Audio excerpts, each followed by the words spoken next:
Shalom, ibu-ibu yang dikasihi Tuhan. Kita bertemu kembali di dalam persekutuan Komisi Wanita. Saya sangat berharap kita semua di dalam kondisi yang sehat. Baik, ibu-ibu yang dikasihi Tuhan, mari kita siapkan diri kita, mari kita memulai persekutuan pada hari ini. Mari kita siapkan hati. Saya mengajak kita semua, mari kita memuji Tuhan.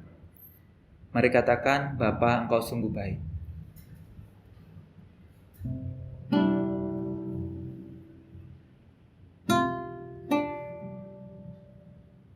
Bapa,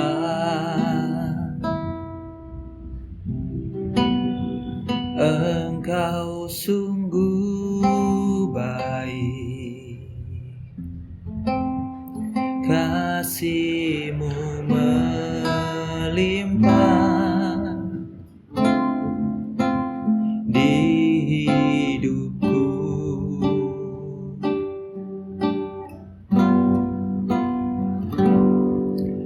Bapa,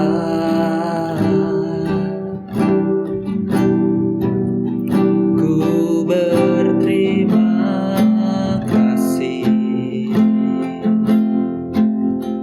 Berkat-Mu hari ini yang Kau sediakan bagiku.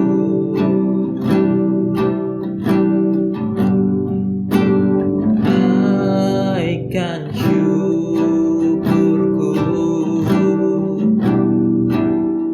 buat hari yang Kau beri. Tak habis-habisnya kasih dan rahmat-Mu, selalu baru dan tak pernah terlambat. Pertolongan-Mu besar, setia-Mu di sepanjang hidupku. Mari sekali lagi katakan, Bapa, Engkau sungguh baik, dengan hati yang lebih sungguh menyembah Tuhan melalui puji-pujian ini.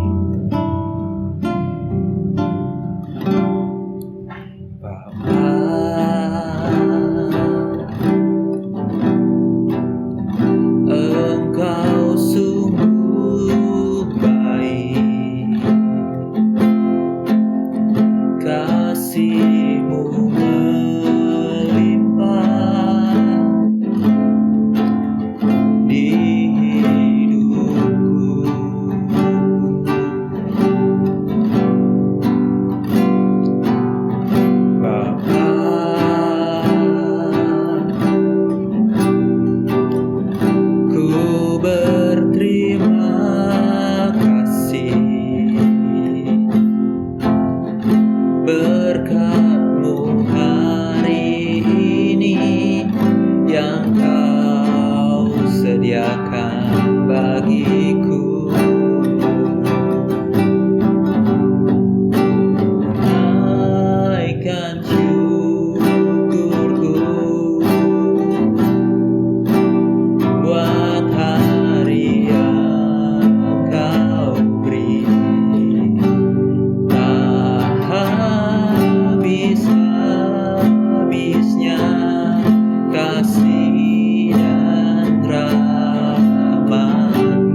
baru dan tak pernah terlambat pertolonganmu, besar setiamu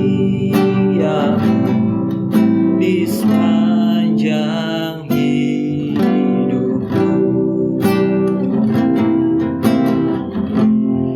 Besar setiamu,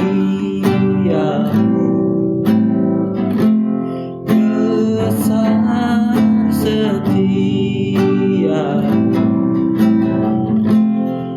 besar setiamu di sepanjang hidupku.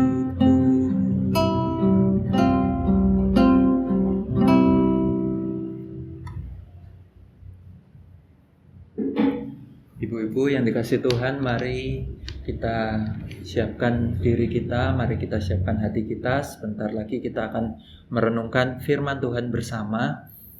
Mari kita memohon kepada Tuhan, kiranya Tuhan memberikan kita hati yang mau taat, telinga yang mau mendengar, betul-betul rindu, menjadi rindu untuk melakukan firman-Nya, mengerti dan melakukan firman-Nya. Mari kita satu di dalam doa. Allah Bapa yang ada di dalam surga, terima kasih ya Tuhan. Pada hari ini Tuhan memberi kami kesempatan sehingga kami bisa bersekutu bersama walaupun melalui media online ya Tuhan. Tapi kami sama-sama bersekutu, sama-sama merenungkan firman-Mu. Di dalam renungan firman-Mu ini ya Bapa, kami akan sama-sama merenungkan firman-Mu. Tolong kami agar kami boleh mengerti apa yang kami renungkan, kami boleh punya kerinduan untuk melakukan firman. Beri kami kekuatan ya Tuhan. Terima kasih untuk kebaikan-Mu.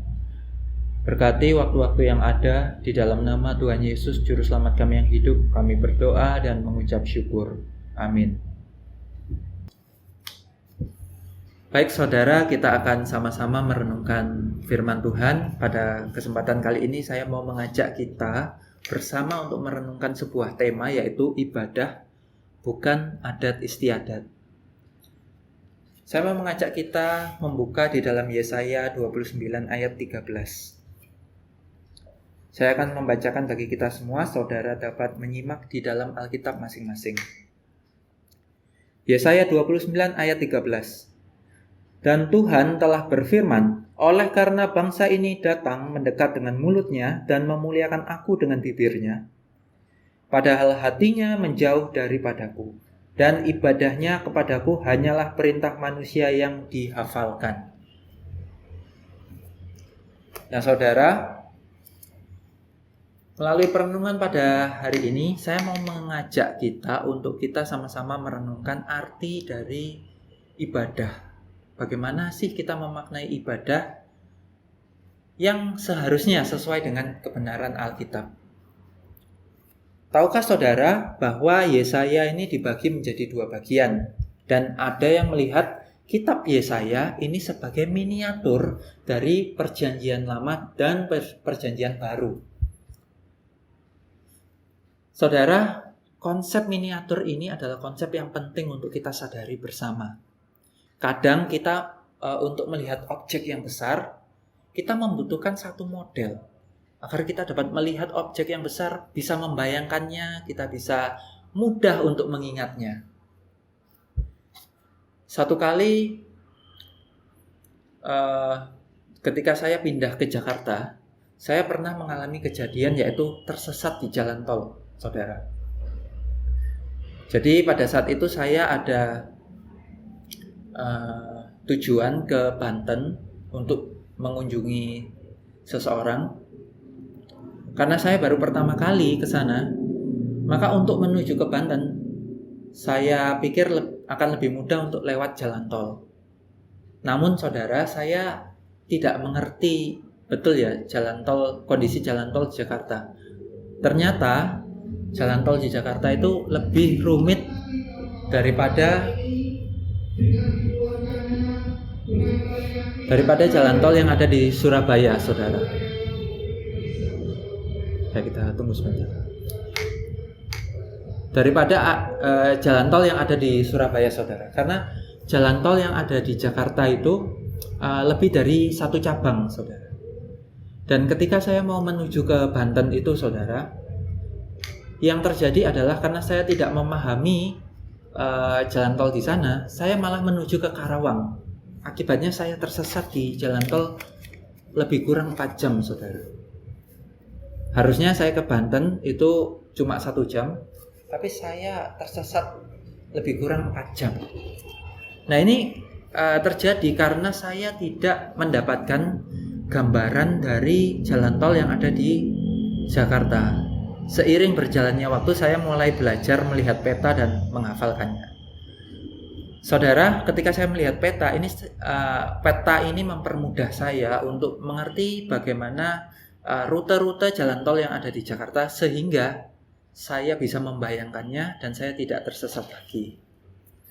Jadi dari sini kita belajar bahwa miniatur, model, gambaran dari suatu objek yang sangat besar yang tidak bisa kita bayangkan itu sangat penting sekali.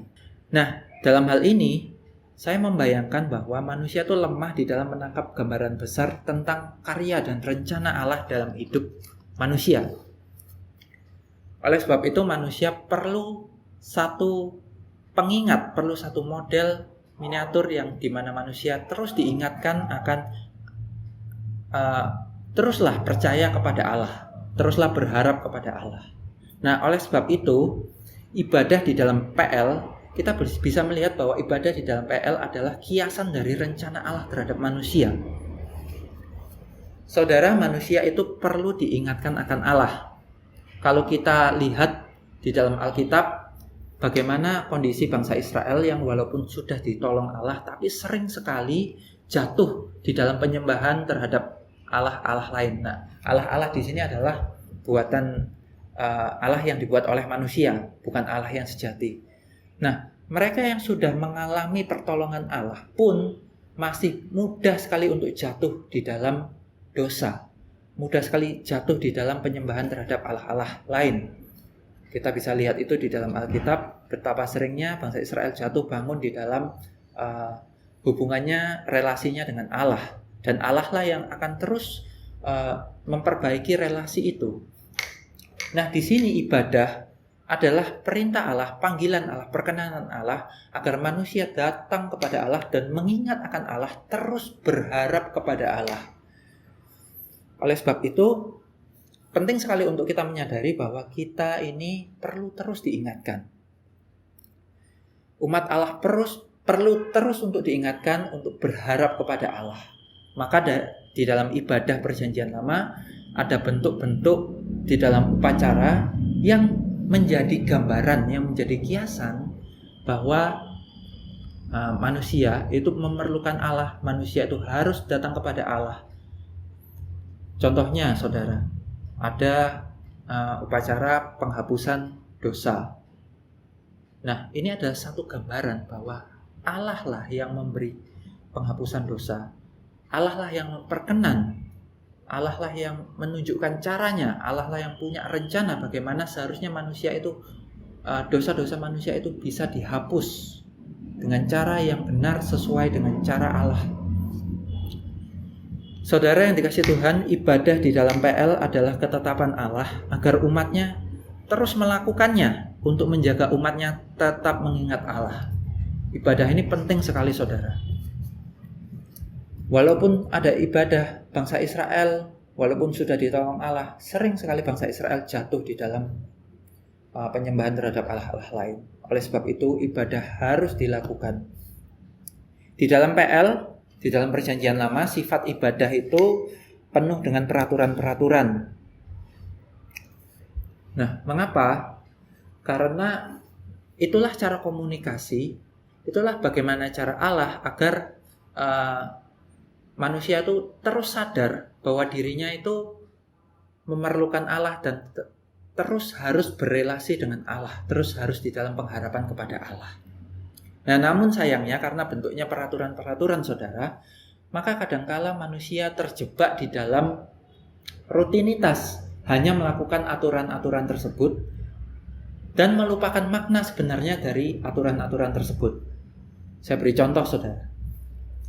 Seorang anak kecil yang disuruh gosok gigi oleh orang tuanya.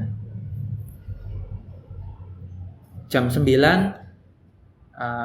stop TV, gosok gigi. Nah, karena anak itu malas ya, saudara. Mungkin dia tidak mengerti tujuannya gosok gigi ya. Dia pikir, kenapa sih kok harus gosok gigi? Karena anak kecil kan belum tahu. Akhirnya, ya karena disuruh orang tuanya gosok gigi ya sudah. Dengan malas dia pergi ke kamar mandi, tutup pintu kamar mandi, ambil sikat, dan terdengarlah suara kosok. Lalu mamahnya dengar dari luar. Jadi si anak ini berharap mamanya dengar suara kosok. Suara sikat, dan berharap mamanya tahu oh dia sedang sikat gigi. Tapi tahukah saudara, anak ini ternyata bukan menyikat giginya. Dia malah menyikat gayung untuk mandi, malah dibersihkan. Nah, kadangkala kita itu terjebak oleh situasi-situasi seperti ini karena kita tidak mengerti maksudnya, maka kita hanya melaksanakan apa yang menjadi aturan atau ketetapan itu tanpa kita mengetahui makna dan tujuannya. Saudara, seandainya anak ini tahu kalau dia terus melakukan itu, maka dia akan menyesal di kemudian hari. Mungkin giginya akan rusak karena tidak dirawat secara rutin. Nah, saudara, di dalam ibadah juga seperti itu. Di dalam Yesaya tadi dikatakan bangsa ini datang tapi hatinya jauh. Bangsa ini hanya memuliakan dengan bibir, hanya dengan peraturan-peraturannya yang dipenuhi. Semacam ya ini yang legalnya seperti ini ya, aku harus lakukan seperti ini. Datang ibadah di gereja setiap hari Minggu ya, pokoknya hari Minggu harus datang, tanpa mengetahui makna di baliknya, akan sangat merugikan kita sebagai manusia. Karena makna di balik peribadahan itu sangat penting bagi kita, bahwa kita harus terus diingatkan bahwa Allah itu adalah Allah dan kita harus berelasi dengan Allah. Nah, oleh sebab itu kita harus mengerti sebenarnya tujuan dari ibadah itu sebenarnya apa. Apakah umat Allah itu mengerti tujuan dari ibadah? Atau jangan-jangan selama ini umatnya hanya melakukan perintah-perintah upacara dalam ibadah tanpa menghayati maksud dari ibadah tersebut. Jadi kita lihat di dalam Yesaya 29 ayat 13 yang kita baca bersama. Saudara yang dikasihi Tuhan, bagaimana dengan ibadah saat ini? Kalau ibadah saat di dalam perjanjian lama adalah kiasan dari apa yang akan Allah lakukan, apa yang akan Allah kerjakan bagi umatnya, yaitu penebusan oleh Yesus Kristus. Dan itu sudah digenapi di dalam perjanjian baru. Maka bagaimana dengan ibadah saat ini? Ibadah yang kita lakukan. Saya mengajak mari kita membuka di dalam Ibrani 10 ayat 19 sampai 25. Ibrani 10 ayat 19 sampai 25 saya akan membacakan bagi kita semua. Ibrani 10 ayat 19 sampai 25. Jadi saudara-saudara, oleh darah Yesus kita sekarang penuh keberanian dapat masuk ke dalam tempat kudus, karena Ia telah membuka jalan yang baru dan yang hidup bagi kita melalui tabir, yaitu dirinya sendiri. Dan kita mempunyai seorang imam besar sebagai kepala rumah Allah. Karena itu marilah kita menghadap Allah dengan hati yang tulus ikhlas dan keyakinan iman yang teguh. Oleh karena hati kita telah dibersihkan dari hati nurani yang jahat, dan tubuh kita telah dibasuh dengan air yang murni. Marilah kita teguh berpegang pada pengakuan tentang pengharapan kita, sebab Ia yang menjanjikannya setia. Dan marilah kita saling memperhatikan supaya kita saling mendorong dalam kasih dan dalam pekerjaan baik. Janganlah kita menjauhkan diri dari pertemuan-pertemuan ibadah kita, seperti yang dibiasakan oleh beberapa orang. tetapi marilah kita saling menasihati dan semakin giat melakukannya menjelang hari Tuhan yang mendekat. Jika di dalam perjanjian lama ibadah untuk mengingat Allah, bagaimana di saat ini? Apa yang diingat? Saudara, kalau di dalam perjanjian lama itu mengingat akan Allah dan akan rencana Allah, apa sih rencana Allah bagi manusia? Maka di dalam perjanjian baru, maka kita mengingat bahwa Yesus telah menebus kita dari dosa. Karena rencana Allah telah digenapi di dalam perjanjian baru. Nah, oleh sebab itu saudara, di dalam ibadah korporat yang biasa kita lakukan setiap hari Minggu atau persekutuan-persekutuan, seharusnya ada unsur-unsur yang mengingatkan kita kepada Kristus, penebusan Kristus. Nah, saudara, oleh sebab itu di dalam ibadah itu ada ruang-ruang khusus. Yang pertama, ada ruang di mana manusia itu diingatkan, manusia itu hidup karena Allah dan untuk kemuliaan Allah. Oleh sebab itu di dalam ruang pertama, di dalam ibadah kita setiap hari Minggu, itu kita selalu diingatkan akan panggilan beribadah. Dan biasanya di dalam pujian pertama, kita mengingat akan Tuhan. Tuhan itu ya Allah itu. Maka kita menyambut Allah yang oleh karenanya kita mengadakan ibadah itu. Disitulah kita mengingat Allah, saudara. Oleh sebab itu pujiannya adalah biasanya pujian-pujian yang mengagungkan Allah, mengagungkan Raja di atas segala Raja, yaitu Yesus Kristus sendiri. Nah kemudian saudara, kedua di dalam ibadah juga ada yang namanya ruang pengakuan dosa. Nah di situ kita diingatkan bahwa sebenarnya kita ini manusia yang berdosa pada awalnya dan kita diselamatkan. Namun seringkali kita masih bisa jatuh di dalam dosa. Nah, oleh sebab itu di sana kita mengingat kembali bahwa kita ini manusia yang seperti apa. Oleh sebab itu dinamakan ruang pengakuan dosa. Di sana kita mengingat bahwa kita seharusnya itu terus memohon kepada Tuhan, mengakui bahwa kita ini manusia yang lemah, manusia yang masih di dalam daging walaupun kita sudah percaya kepada Yesus Kristus. Di sanalah kita diingatkan kita harus terus memohon kepada Tuhan, kiranya Tuhan menolong kita, memohon pengampunan atas dosa-dosa, kesalahan-kesalahan yang kita lakukan. Kemudian di dalam ibadah, saudara, yang ketiga ada yang dinamakan ruang di mana kita mengingat bahwa kita sudah ditebus. Jadi ketika kita mengingat bahwa kita adalah orang yang berdosa, kita diingatkan kembali bahwa kita sudah ditebus oleh Kristus.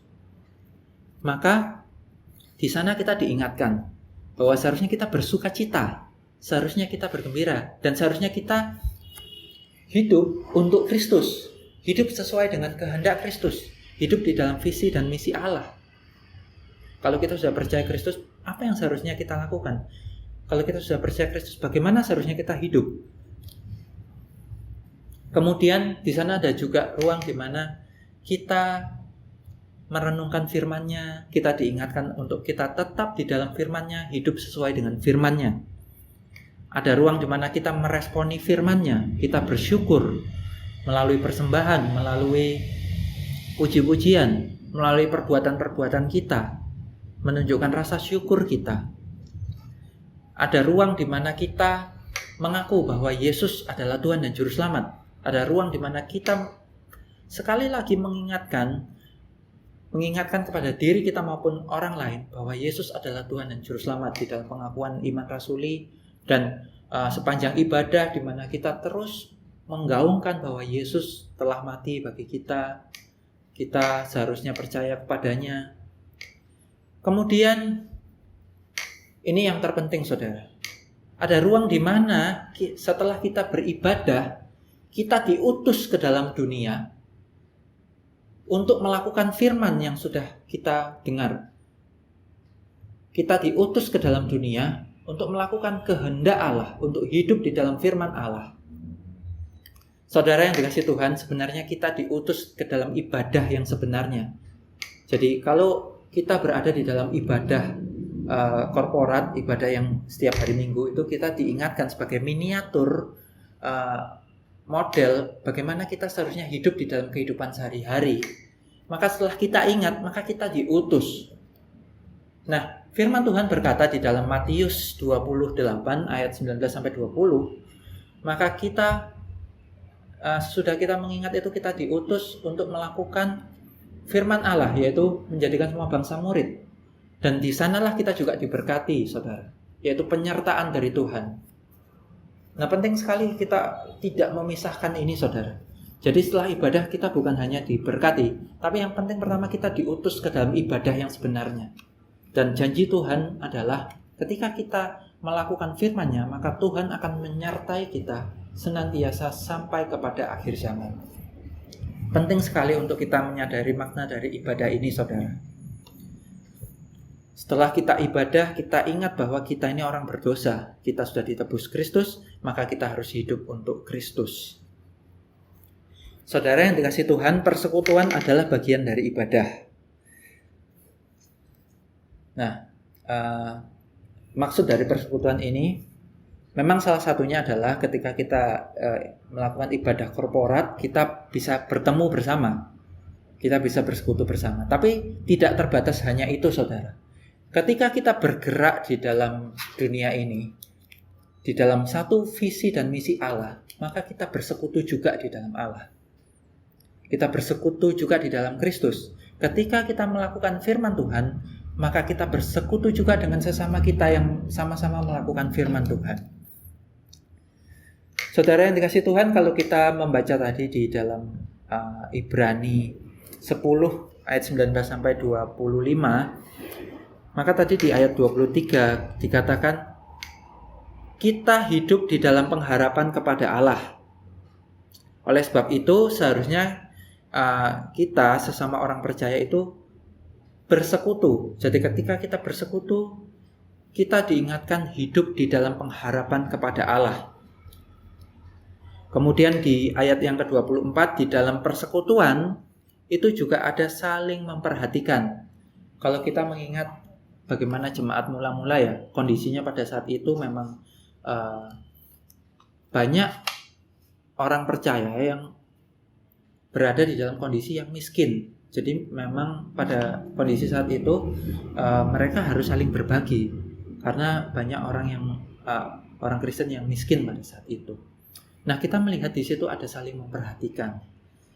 Kalau sekarang mungkin kita sesama jemaat Tuhan di gereja GKKAI Sidoarjo, kita bisa saling memperhatikan, misalnya melalui grup GKKA itu. Nah, kita bisa saling memperhatikan di sana. Banyak hal sebenarnya bentuk dari saling memperhatikan. Tapi setidaknya saudara, di dalam persekutuan kita diingatkan sebagai sesama orang percaya, itu di sana memang ada saling memperhatikan. Sebenarnya kita juga tidak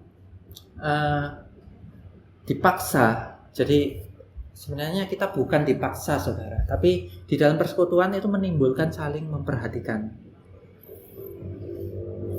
Saudara yang dikasihi Tuhan, kemudian di ayat 25 juga dikatakan di sini, janganlah menjauhkan diri dari pertemuan ibadah. Di situ ada saling menasehati. Saudara, ini agak susah juga ya, kadang saling menasihati ini juga bisa menimbulkan konflik. Kadang memang ada orang yang tidak suka dinasihati. Tapi saudara, saya pikir kita jangan menempatkan diri kita untuk menghakimi. Ada yang suka dinasihati, ada yang tidak suka dinasihati. Tapi maukah kita memberi diri kita untuk menjadi orang yang mau menasihati untuk kebaikan? Kadang kita memang harus berkorban, saudara. Bukan berarti kita merasa di atas orang yang kita nasihati. Di sini harus spesifik, saudara. Ketika kita mengingat, ketika kita mengerti firman Tuhan dan kita melihat saudara kita keluar dari firman Tuhan, hidup tidak sesuai dengan firman Tuhan, di sana kita bisa menasihati. Jadi bukan kita menasihati orang lain karena kita merasa kita di atas orang lain, tapi kita melihat bahwa orang ini atau saudara kita tidak hidup sesuai dengan firman Tuhan, maka di sana ada saling menasihati. Saya pikir di dalam persekutuan ini secara alami juga akan ada saling menasihati, dan itu saya pikir baik bagi kita. Saudara, jadi persekutuan itu memang adalah bagian dari ibadah, dan melalui persekutuan itu kita banyak sekali mendapat keuntungan dari persekutuan. Banyak sekali kita mendapat berkat. Kita bisa terus saling mengingatkan untuk berharap kepada Allah. Saudara, yang unik di dalam ayat 25, di situ dikatakan, janganlah kita menjauhkan diri dari pertemuan-pertemuan ibadah kita seperti yang dibiasakan oleh beberapa orang, tetapi marilah kita saling menasihati dan semakin giat melakukannya menjelang hari Tuhan yang mendekat. Menjelang hari Tuhan yang mendekat. Saudara, memang pada saat itu umat Tuhan, orang Kristen, itu menganggap bahwa Tuhan akan segera datang. Tuhan Yesus akan segera datang dan tidak akan lama lagi, dalam arti yang sebenarnya, saudara. Tapi toh faktanya setelah lewat 2000 tahun kita masih menunggu kedatangan Tuhan Yesus. Nah, mungkin orang-orang pada saat itu tidak mengerti, tidak menyadari bahwa waktunya akan bakal selama ini, 2000 tahun kemudian. Tapi saudara, ini penting sekali untuk kita renungkan. Apakah sampai saat ini kita masih hidup di dalam pengharapan itu? Apakah kita masih hidup di dalam pengharapan akan kedatangan Tuhan Yesus? Nah, kiranya ini bisa menjadi satu pemicu bagi kita mengingat akan iman yang kita imani, mengingat akan pengharapan kita kepada Allah, mengingat bahwa Yesus telah mati bagi kita, orang-orang yang percaya kepadanya melalui ibadah. Jadi ada makna di balik ibadah adalah ibadah menolong kita untuk terus mengingat akan Allah. Ibadah membawa kita untuk menyadari bahwa kita seharusnya beribadah di dalam kehidupan ini. Bagaimana kita berlaku di dalam ibadah yang hari Minggu itu atau persekutuan-persekutuan, demikian juga kita harus berlaku di dalam kehidupan sehari-hari. Kita harus ada ingat akan Allah, kita harus ada menyadari bahwa kita orang berdosa. Kita harus ada menyadari bahwa Yesus telah menebus kita. Kita harus menyadari juga bahwa kita seharusnya hidup bagi Allah. Dan kita harus menyadari bahwa kita hidup bagi Kristus untuk kemuliaan Kristus. Kesimpulannya, saudara yang dikasihi Tuhan, kita orang percaya perlu beribadah agar kita ingat bahwa kita ini orang percaya. Yang kedua, berkat di dalam beribadah adalah kita diingatkan agar kita hidup untuk Kristus dan harus hidup sesuai firman-Nya, dan Kristus akan menyertai kita senantiasa sampai kepada akhir zaman seperti janjinya di dalam Matius 28 ayat 19 sampai 20. Nah, kiranya perenungan akan firman Tuhan ini boleh menjadi berkat bagi kita semua. Kita semua bisa menjalani peribadahan kita di dalam peribadahan setiap hari Minggu maupun pertemuan-pertemuan di dalam persekutuan, sehingga kita bisa beribadah dengan baik, dengan benar di dalam peribadahan kita yang sebenarnya, yaitu di kehidupan kita, di dalam kehidupan yang sudah Tuhan berikan kepada kita. Mari kita satu di dalam doa. Allah Bapa yang ada di dalam surga, sungguh kami bersyukur Tuhan memperkenan kami merenungkan firman-Mu terkait dengan beribadah ya Bapa. Kami boleh merenungkan makna dari peribadahan itu. Kiranya Tuhan menolong setiap kami untuk terus hidup di dalam firman-Mu, terus melakukan firman-Mu, sehingga kami boleh terus menyenangkan dan memuliakan-Mu dalam hidup yang sudah Tuhan berikan. Tolong kami ya Bapa. Di dalam nama Tuhan Yesus, Juru Selamat kami yang hidup, kami berdoa dan mengucap syukur. Amin. Mari kita meresponi firman Tuhan yang baru kita renungkan bersama. Mari kita memuji Tuhan dengan pujian sejauh timur dari barat, tapi bagian refnya. Mari kita pujikan bersama. Mari kita pujikan pujian ini dengan segenap hati kita.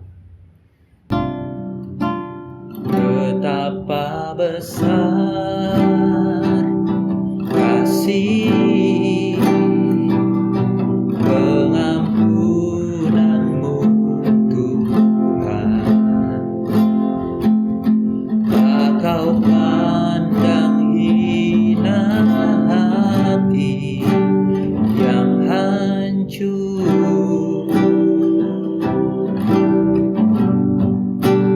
Ku berterima kasih kepadamu ya Tuhan, pengampunan yang kau beri pulihkanku.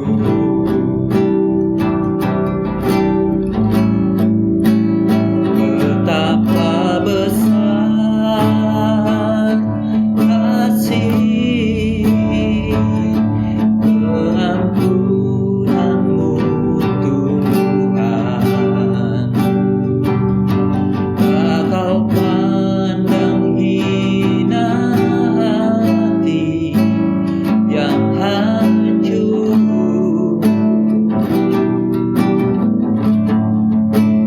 Ku berterima kasih kepadamu ya Tuhan, pengampunan yang kau beri pulihkanku. Pengampunan yang kau beri, pengampunan yang kau beri pulihkanku. Pengampunan yang kau beri, pengampunan yang kau beri pulihkanku.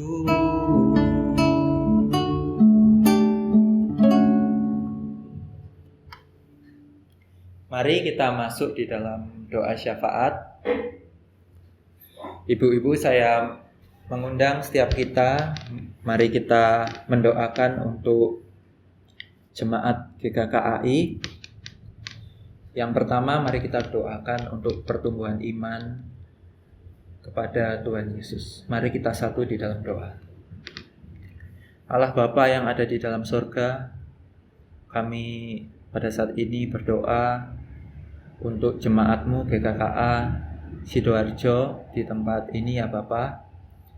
Kami berdoa kiranya Tuhan menolong setiap keluarga, kiranya Tuhan memberikan keharmonisan. Kami berdoa untuk setiap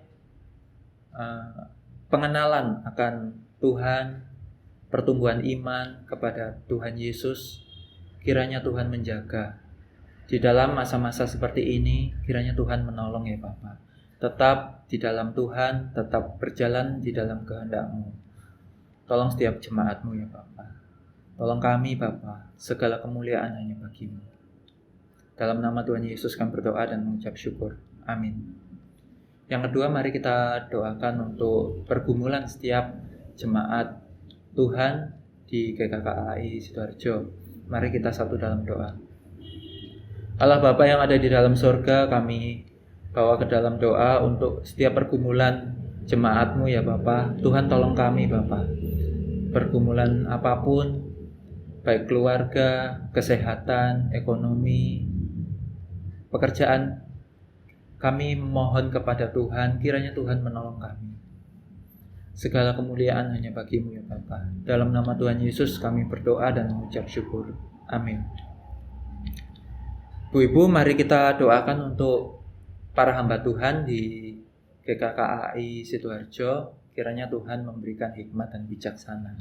Juga mari doakan para diaken. Kiranya juga Tuhan menolong di dalam tugas pelayanan. Mari kita berdoa. Allah Bapa yang ada di dalam surga, kami teringat untuk hamba-hamba-Mu yang ada di gereja-Mu.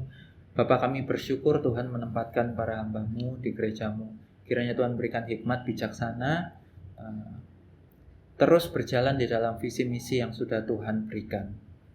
Kami juga bersyukur untuk para diaken yang Tuhan bangkitkan, terlibat di dalam kemajelisan. Kiranya Tuhan memberkati di dalam pelayanan, juga Tuhan memberkati di dalam keluarga, pekerjaan. Kiranya Tuhan menolong. Kesehatan juga kiranya Tuhan menolong. Juga kami teringat untuk para aktivis yang terlibat, ketua komisi, semua aktivis yang terlibat di dalam pelayanan, sehingga semua kegiatan di gerejamu ini yang membawa kami boleh semakin mengenal Tuhan dan melakukan apa yang menjadi kehendak-Mu ya Bapa di dalam kehidupan kami sehari-hari. Kami berdoa kiranya Tuhan memberkati mereka. Kami bersyukur Tuhan menggerakkan orang-orang yang mau terlibat di dalam pelayanan di gerejamu ini, sehingga melalui berbagai macam kegiatan kami dibawa untuk semakin mengenal Tuhan dan mengasihi-Mu ya Tuhan. Terima kasih untuk kebaikan-Mu. Di dalam nama Tuhan Yesus kami berdoa dan mengucap syukur. Amin. Mari kita juga doakan untuk kondisi di Indonesia. Kita berdoa untuk kondisi ekonomi di sektor pendidikan, juga sektor kesehatan. Mari kita satu di dalam doa. Allah Bapa yang ada di dalam surga, terpujilah nama-Mu. Kami bawa ke dalam doa untuk kondisi bangsa kami. Bapa, kami berdoa untuk kondisi ekonomi di bangsa Indonesia. Tuhan kiranya menolong. Kiranya Tuhan menolong setiap mereka yang terlibat di dalam mengambil keputusan kebijakan ekonomi, para pelaku ekonomi, semuanya kiranya Tuhan menolong.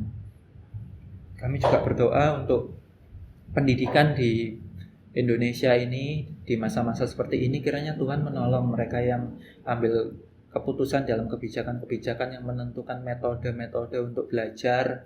Kiranya Tuhan menolong, memberikan hikmat bijaksana. Kiranya juga Tuhan menolong para siswa yang belajar dengan metode-metode saat ini. Kiranya Tuhan memberikan hikmat sehingga mereka boleh belajar dengan baik, mereka boleh menuntut ilmu, dan apa yang mereka pelajari mereka dapat mengaplikasikannya untuk kesejahteraan bangsa Indonesia. Terima kasih untuk kebaikan-Mu ya Bapak. Kami juga berdoa untuk sektor kesehatan, kiranya Tuhan menolong setiap mereka yang terlibat di dalam pekerjaan untuk menangani kondisi saat ini yang sedang pandemi. Kiranya Tuhan menolong mereka, memberikan kesehatan, memberikan kekuatan di dalam melakukan tugas-tugasnya. Kami juga berdoa untuk pemerintah, kiranya Tuhan memberkati Pak Presiden dan semua jajarannya yang membantu di dalam usaha untuk mensejahterakan bangsa Indonesia. Kiranya Tuhan menolong juga setiap mereka yang terlibat di dalam berbagai bidang yang menentukan kebaikan untuk Indonesia. Kiranya Tuhan memberikan hikmat dan bijaksana, dan Tuhan memberkati. Terima kasih untuk kebaikan Tuhan kepada kami semua.